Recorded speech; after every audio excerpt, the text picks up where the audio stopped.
कुछ बायोटेक से बनी हुई, जैसे इंसुलिन बना है। इंसुलिन एग्जाम्पल इसलिए लेता हूँ कि वो हमारा सबसे पहले बायोटेक से बना हुआ प्रोडक्ट है। सबसे पहले 1981 80 या 81 के आसपास में बना हुआ, जो बायोटेक से बना था। और इली नाम की कंपनी ने इसको बनाया था, जिसको अपन आज अभी पढ़ेंगे। उसने देखने वाली इंटरेस्टिंग बात है, ठीक है। तो recombinant DNA technology helps for safe and more effective therapeutic drugs. Therapeutic to treat any disease. Therapeutic का मतलब क्या होता है, ये वर्ड्स आते हैं, आप कई बार देखते हैं, हम रट लेते हैं, उसको मीनिंग पे अपन नहीं जाते।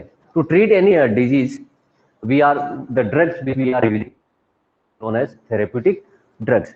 सेफ होती है and more effective than the, जैसे कोई एंटीबायोटिक बना रहा है, कोई पैरासिटामोल पे एसिक्लोफेनाक बना रहा है, आइबुप्रोफेन जो है, ये तो केमिकल है सिंपली, तो इसमें भी है, पर ये डिफरेंट टेक्नोलॉजी से बने हुए हैं। They are more effective than others. Okay, the products for non human sources induce immunological response but recombinant cell doesn't have such problem. अब इंसुलिन की सबसे बड़ी प्रॉब्लम क्या आई थी, पहले पिग से निकालते थे। किससे? पिग से। तो पिग वाला क्या होता है, जैसे अब ऐसा नहीं कि पिग का थोड़ा सा टुकड़ा निकाल लेंगे, लीवर का मार डाल दें, नहीं, पिग बाकायदा था। But still whenever it was injected into any patient human being giving the immune response against this insulin, वो फॉरेन की तरह कंसिडर हो जाता था। बट यहाँ पे क्या है, जो रिकॉम्बिनेंट थेरेप्यूटिक्स है, using whatever product which we are producing using rDNA technology or that they are not showing such type of response against that product. तो मैंने इंसुलिन लिया पिग वाला, तो मेरा इम्यून सिस्टम क्या करेगा, that will show some chemical reactions against that insulin. But अगर इस rDNA टेक्नोलॉजी है तो उसके अगेंस्ट में कोई भी इस तरह का रिस्पॉन्स नहीं आएगा, ठीक है। रिकॉम्बिनेंट थेरेप्यूटिक्स, ये किताब बहुत पुरानी है। आज मैं कहूँ more products are there which are used or produced DNA technology, ठीक है। And of this 12 are marketed. तो आपको मैं काम देता हूं कि आप घर पे जाएंगे तो नेट पे सर्च करिए हाउ मेनी बायोटेक और recombinant DNA products are there in India and world. आप सर्च करिए, देखिए आप बहुत सारे मिल जाएंगे, लंबी लिस्ट है। ईपीओ एक कहता है इरिथ्रोपोइटिन, तो आरबीसी को फॉर्म करने का काम करता है। ये भी कुछ करती है, इंसुलिन के पीछे पड़ी है, कुछ ईपीओ तो इरिथ्रोपोइटिन उसके पीछे पड़ी है, और वैक्सीन के पीछे पड़ी है, ठीक है ना। रेबीज वैक्सीन है, मलेरिया वैक्सीन है।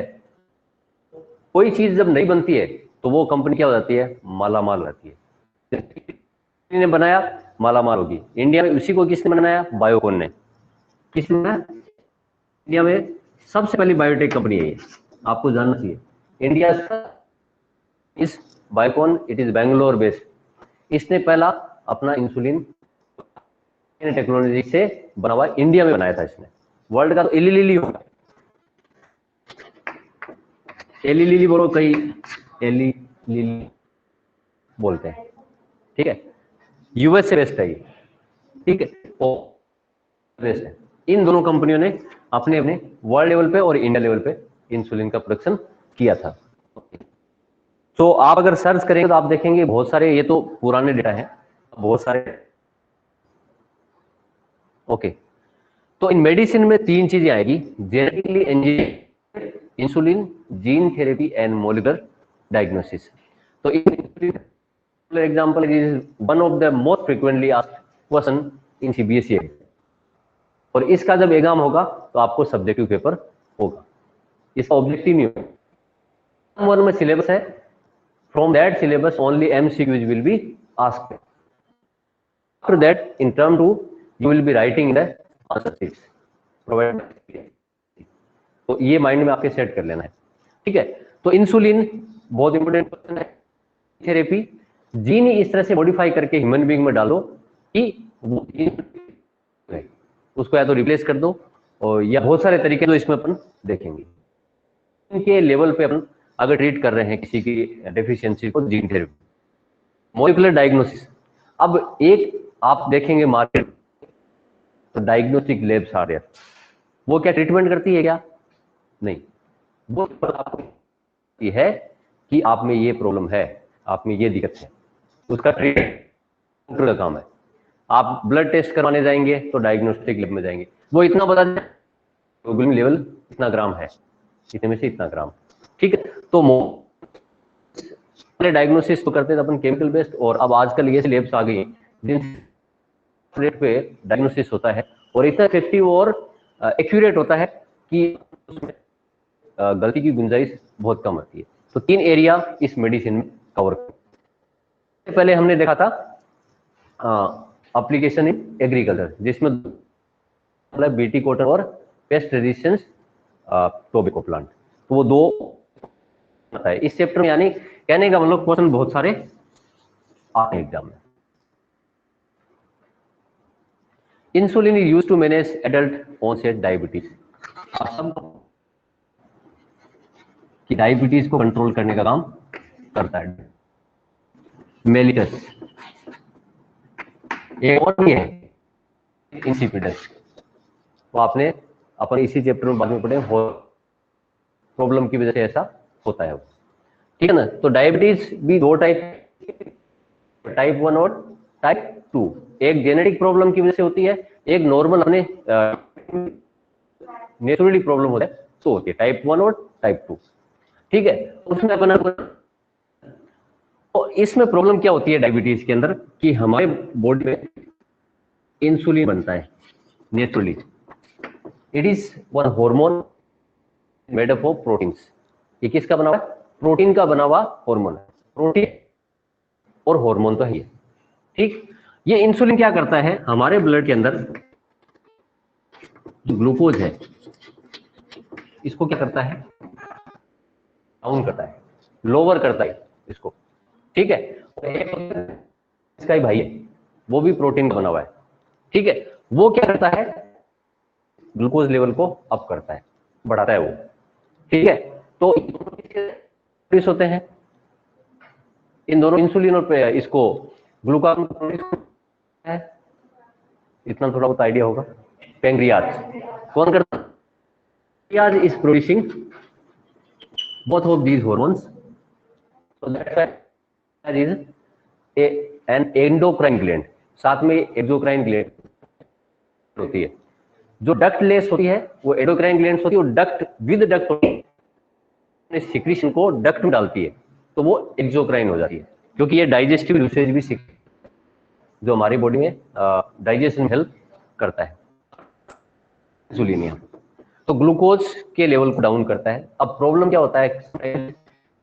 प्रोड्यूसिंग वेरी लेस और नॉट प्रोड्यूसिंग एट ऑल, तो उस पर्सन में क्या होता है? ब्लड का ग्लूकोज लेवल बढ़ने लगता है, तो ब्लड में बहुत सारी होनी क्रिएट हो जाती है, क्योंकि ब्लड हमारी मेन चीज है जिसके थ्रू हमारे बॉडी में जितने हमारी ऑक्सीजन है जा रही है सेल्स से, वो CO2 आ रही है Br, वो बहुत मेन चीज है। तो अगर ब्लड ही हमारा खराब हो गया, आगे शुगर आ गई, तो शुगर बहुत ज्यादा होना बहुत प्रॉब्लमेटिक है इन ट्रांसपोर्ट, और बहुत सारी बॉडी में होने लगती है।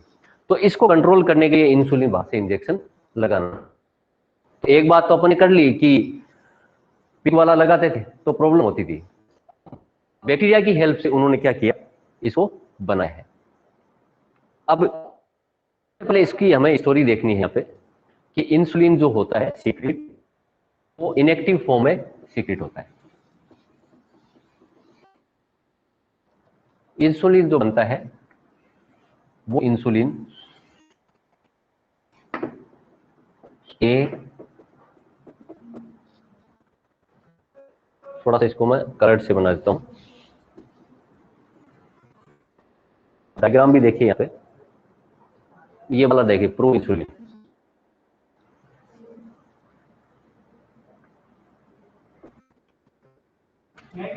हाँ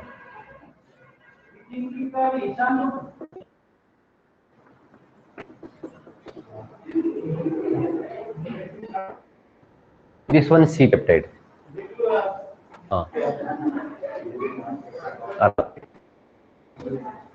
It is made up of A, B and C peptide.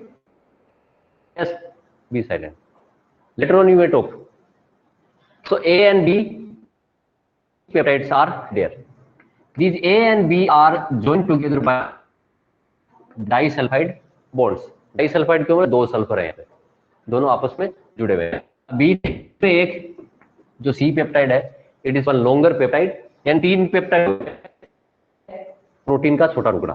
Peptide क्या होता है? प्रोटीन का छोटा टुकड़ा. और know all the proteins are made up of amino acids. ये जो सी पार्ट है, ये आगे चलकर जब मैच्योर होता है ये हट जाता है.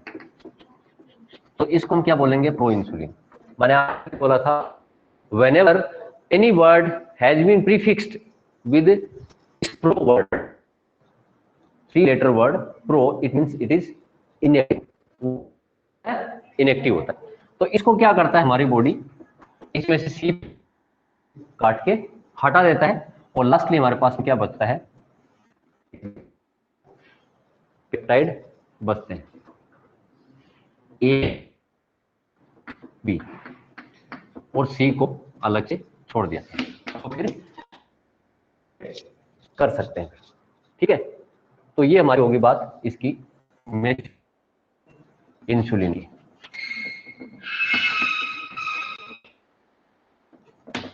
ठीक, ये मैच्योर इंसुलिन प्रोड्यूस हो गया. अब ये बने तब की बात ना, आगे किसी की बॉडी में बन ही नहीं रहा है तो फिर प्रॉब्लम. साइंटिस्ट ने क्या किया? इसी मेथड को यूज किया. अब देखो मैं इस डायग्राम को मिटाता नहीं, यहां से ये वाला हटा देता हूं. प्रोटीन किसका बना? अमीनो एसिड का. और इसकी कोडिंग कौन करता है? जैसे ये हमारे पास में एक बी है और ये ए है. ये हमारे पास में बी है और ये ए है. तो साइंटिस्ट ने पहले इनका क्या किया? दोनों का एमआरएनए बना लिया. अब एमआरएनए ये नहीं कि मशीन में डाल दिया हो गया. इनके एक अमाइनो एसिड को देखा तो उसका कोडन देखा. One amino acid is coded by one codon. एक कोडन होता है तो उसको देखिए उन्होंने ये बना, आर्टिफिशियली सिंथेसाइज किया. फिर इसी बना लिया सीडीएनए. अब एक वर्ड आता है सीडीएनए. लोग ये समझते हैं कि what is cDNA. CDNA is nothing, it is complementary DNA. अगर हम से ऑपोजिट में रिवर्स में जाके डीएनए को बनाते हैं, नोन एज रिवर्स ट्रांसक्रिप्शन. तो उसमें डीएनए सीधा नहीं लिखेंगे, सीडीएनए लिख दिया. इसका मतलब क्या है? This DNA is made by the reverse process using the sequence of mRNA. ठीक है. तो कर लिया इधर ए और बी डीएनए. समझ गए? यानी हमारे पास में दो चेन है, मैच्योर बात ही नहीं करेंगे क्योंकि सी को लास्ट में हटना है, सी को तो लास्ट में हटाना है. हमने बी को एमआरएनए बनाया, फिर इनसे सीडीएनए बना ली. ठीक. इनको क्या, फिर दो क्लोनिंग वेक्टर लिए और बैक्टीरिया पीबीआर 320 को. कौन सा वेक्टर लेंगे यहाँ पे? पीबीआर 320. एक अच्छा वहां दिख रहा है थोड़ा, चलो कोई नहीं. आपको नहीं दिख रहा है क्या? अच्छा वो बोर्ड, चलो कोई नहीं, रेड यूज करेंगे. लाल यूज करना ठीक ना, पर हमारे बीच में कोई स्टैंड नहीं है इधर.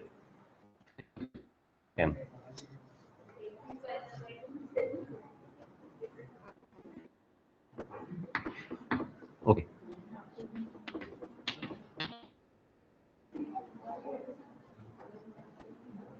ऑनलाइन क्लास लोगों को दिख रहा है को? Yes sir. Okay good. अब इधर हमने क्या कर दिया?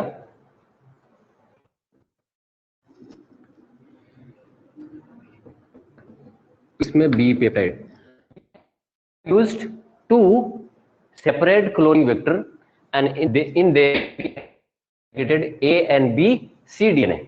यही हमारे जीन है. जो पॉलीपेप्टाइड, इनके जीन हमने दो अलग अलग क्लोनिंग वेक्टर में डाल दिए और इन क्लोनिंग वेक्टर को कहां डाला, आई के अंदर।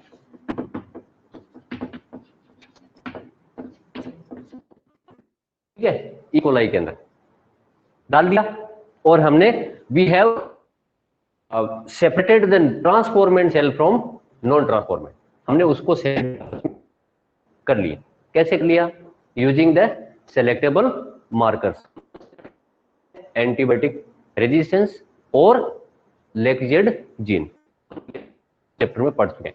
यानी हमने पहले तो इनका डीएनए बनाया दो चेन का, फिर उसको वेक्टर के साथ में किया and we have inserted these separated recombinant DNA into separate E. coli cells and plated on the Petri plates using that selective isolated the transformant cells which are having recombinant DNA, जो अपन ने पहले पढ़ा था। हमें non transformant cell को नहीं काम में लेना है और ऐसी ट्रांसफॉर्मेंट में नहीं लेना है जिसमें हमारा डिजायर्ड जीन नहीं हो, हम transformant cell with recombinant DNA separate कर लिया और इसको बायोरिएक्टर में डाल दिया। कहाँ डाल दिया, दोनों। तो फिर वो प्रोसेस लेगी, इस डीएनए है, ये पहले एमआरएनए बनाएगा, फिर क्या बनाएगा, पॉलीपेप्टाइड बनाएगा और बी, और इन ए और बी को अपन निकाल के आपस में क्या बना लेते हैं, सल्फाइड बॉन्ड बना के हमने इसको क्या तैयार कर लिया, इंसुलिन। क्या, insulin. This is rDNA insulin, recombinant insulin और बायोटेक्नोलॉजिकली प्रोड्यूस्ड इंसुलिन। तो अब इसका इंजेक्टेबल इंजेक्शन बना के जो आप देखते हैं मार्केट में, कभी आपको अगर जाने का मौका मिले कि ये खास तौर से सब मेडिकल पे नहीं मिलेगा, अब बड़े मेडिकल हो या फिर जैसे खास तौर से आप कह सकते हैं ये जो डिस्ट्रीब्यूटर होते हैं, देखिए हमें दिखा सकते हैं अगर आपके जानकार हो तो उस पर देखिएगा, फिर उसको इंसुलिन अकेला नहीं फॉर्मुलेट करते हैं। आपने पढ़ा था डाउन स्ट्रीम प्रोसेसिंग, तो उसमें कुछ इसको स्टेबलाइज किया जाता है and then it is coming in the form of injection, और इंटरवेनसली अपन पुट करते हैं और बॉडी में अपना काम करने लगता है। The process this pro insulin is having three peptide chains A, B and C. Proinsulin is inactive form which is not doing its function blood glucose level, but wherever it is maturing, the C peptide is cut. A and B polypeptides are joining by disulfide. This is mature insulin. So how this can be made using this? Firstly, RNA are made from these two separated A peptide and then two DNA are made, और अपन इसको कह सकते हैं these are our desired genes, A and B desired gene हमने बना लिए, इसको हमने क्लोनिंग वेक्टर के साथ लगाया, ठीक है, and then they were inserted into E and transformed cells having the recombinant DNA from no transformant, and they were grown on bioreactors and they were producing A and B peptide. Later on, these A and B were separated and purified with the help of DSP, downstream technique, and later on, the A and B peptide were disulfide bond and insulin was made in this. ठीक है, इसका ठीक है, clear है सबको? Online जितने उनको clear है बेटा सबको? अगर कोई दिक्कत तो पूछ लीजिए। Yes, students, anyone having problem? Chat में कोई लिख रहा है, let me check. Sir good,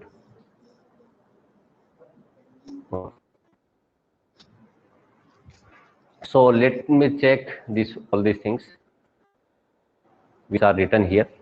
So in 1983, actually 81, 82, this years doesn't matter much more because we are studying here. Eli Lilly, an American company, prepared 2 DNA sequences. बात को देखो, अब मैं वही बात को आपकी जो पीपीटी में लिखी है उसको रिपीट कर रहा हूं.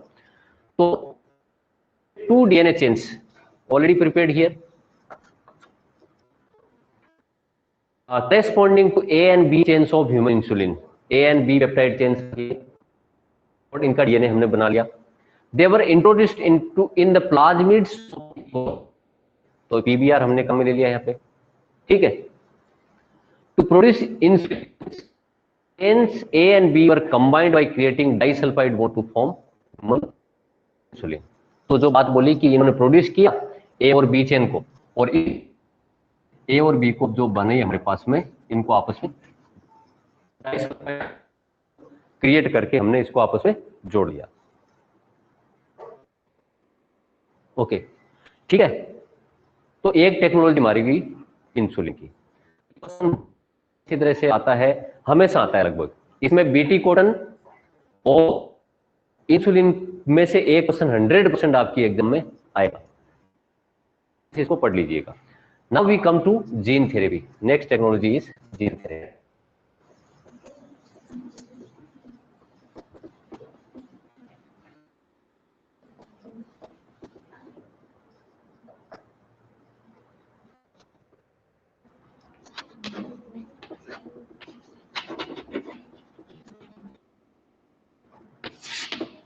Okay, it is a method to correct a gene in child or embryo.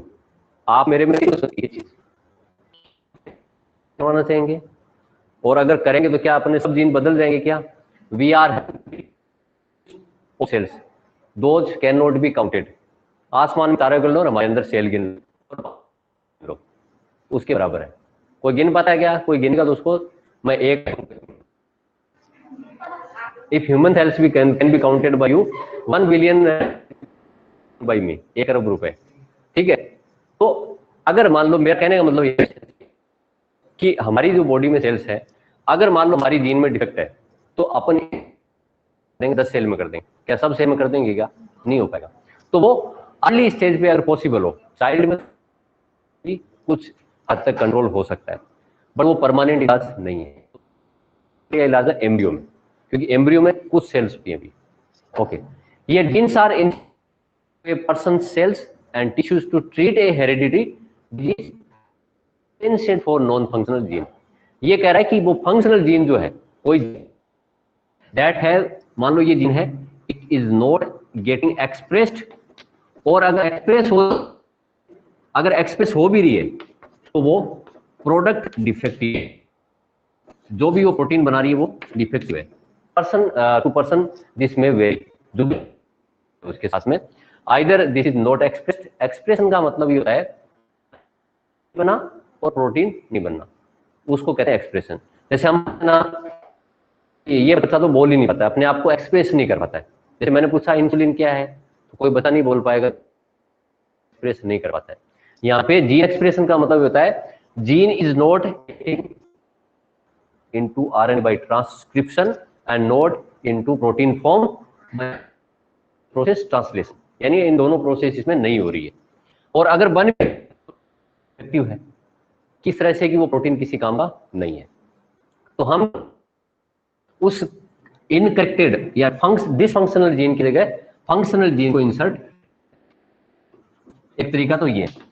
अब कैसे करते हैं, इसके एग्जाम्पल यहाँ पे